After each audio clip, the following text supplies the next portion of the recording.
सुप्रभात बच्चों, कैसे हैं आप सब बच्चों। मैं आपको पाठ 11 सावित्रीबाई फुले का अभ्यास करवा रही थी। उसमें प्रश्न 1 और 3 मैं पिछली वीडियो में आपको करवा चुकी हूँ। प्रश्न 2 नहीं करा रही हूँ, जो मैं करवा रही हूँ। अब प्रश्न 4 देखिए आप, यथा निर्देशम उत्तर। जिस प्रकार से यहाँ प्रश्न में निर्देश दिए गए हैं उनका उत्तर आपको देना है। तो पहला प्रश्न है आपसे पूछा गया है, इदम चित्रम पाठशालायाः वर्तते। एक वाक्य है, इदम चित्रम, यह चित्र पाठशालायाः वर्तते, पाठशाला का है। जो सावित्रीबाई फुले जो आपका 11वां पाठ है, जब शुरू होता है तो उसका पहला वाक्य ये है कि इदम चित्रम पाठशालायाः वर्तते, यह एक पाठशाला का चित्र है। अत्र वर्तते इति क्रियापदस्य कर्तृपदम किम। यहाँ पर एक पद शब्द लिखा हुआ है वर्तते, यह एक क्रियापद है, इसका बच्चों आपको कर्तृपद बताना है। अत्र वर्तते क्रियापदस्य कर्तृपदम अस्ति इदं चित्रम।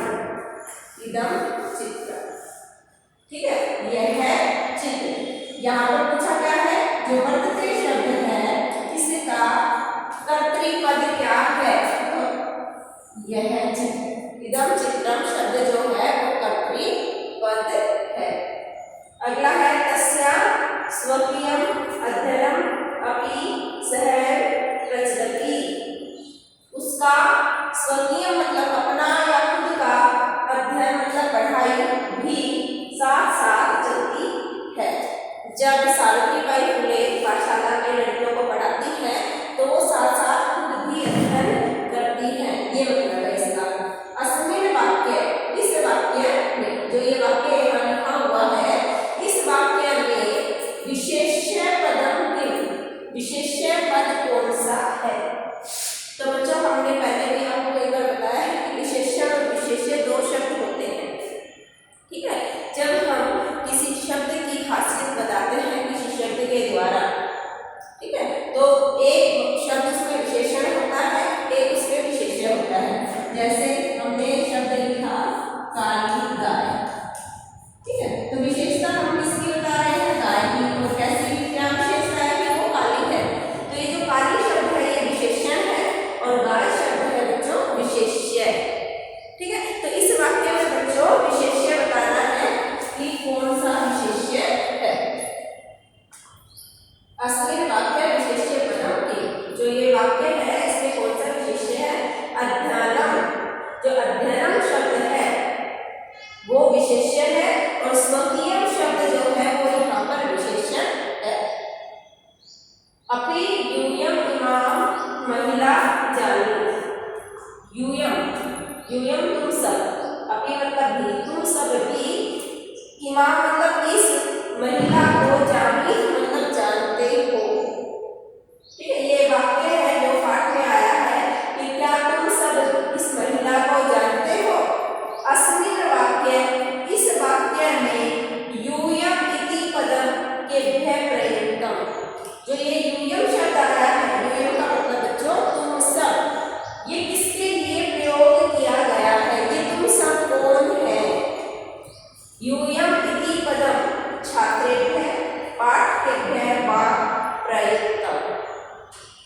जो यूयम शब्द है, यूयम इति पदम, इति मतलब यह है, पदम मतलब शब्द, ये जो यूयम शब्द है छात्रेभ्यः, छात्रों के लिए आया है, पाठकेभ्यः या फिर पढ़ने वाला, पाठक मतलब पढ़ने वाला के लिए आया है। उसमें एक चित्र दिखाया गया है, उस चित्र में क्या है, एक महिला बुक्स लेकर स्कूल की तरफ जाती है, बच्चों को पढ़ा रही है। फिर पूछा जाता है एक प्रश्न कि क्या आप सब इस महिला को जानते हो। तो बच्चों, आप सब कौन है, या तो उस पाठ को कक्षा में छात्र पढ़ेंगे या उसके अलावा कोई भी पाठ पढ़ सकता है।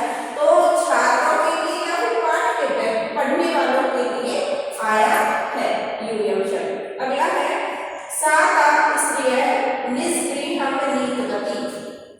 सा मतलब है, ता स्त्रिय, ता स्त्रिय मतलब उन औरतों को निज गृहं अपने घर, नीतवती मतलब ले गई। अस्मिन् वाक्य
क्षीण वस्त्रावृता तथा कथिता निम्न जातिया काश्चित् नार्यः जलं पातुं याचन्ते स्म। अत्र नार्यपदस्य विशेषणपदानि कति सन्ति कानि च इति लिखति। फटे पुराने कपड़े पहने हुए निम्न जाति की जो नारियां थी वो पानी पीने के लिए याचना कर रही थी।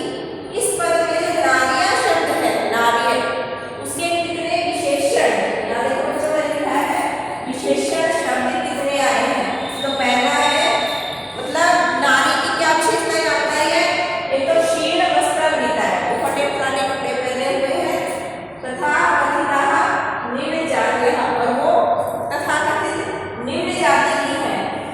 इति त्रीणि, यहाँ पर 3 पद है जो नारी के लिए विशेषण शब्द आए हैं। ठीक है, अगला प्रश्न देखो, विलोम पदम लिखत। यहाँ पर शब्द दिए हैं, उनके विलोम शब्द बताते हैं। ऊपरी मतलब ऊपर, नीचे मतलब नीचे। आदानम प्रदान, आदान प्रदान। परकीयम स्वकीयम, परकीयम का मतलब पराया, स्वकीय मतलब अपना। विषमता समता। व्यक्तिगतम समष्टिगतम, व्यक्तिगत मतलब अपना, समष्टिगत मतलब सार्वजनिक सबके लिए। व्यक्तिगतम जो केवल अपने लिए होता है वो, समष्टिगतम जो सबके लिए होता है। आरोह है अवरोह, आरोह मतलब चढ़ना, अवरोह मतलब उतरना।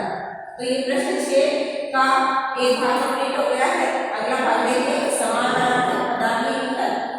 अभी हमने विलोम शब्द बताए हैं, अब समानार्थक शब्द बताएंगे। शिक्षणे अध्यापने, शिक्षणे का मतलब पढ़ाई में, ठीक है, अध्यापने का मतलब पढ़ाई में। पथि रास्ता, मार्गे रास्ता। हृदय मनसी, हृदय और मन एक ही बात होती है। इच्छा अनुसार यथेष्ट, इच्छा के अनुसार, यथेष्ट का भी मतलब इच्छा के अनुसार। योगदान अवदान, जब हम कोई काम करने में अपना योगदान देते हैं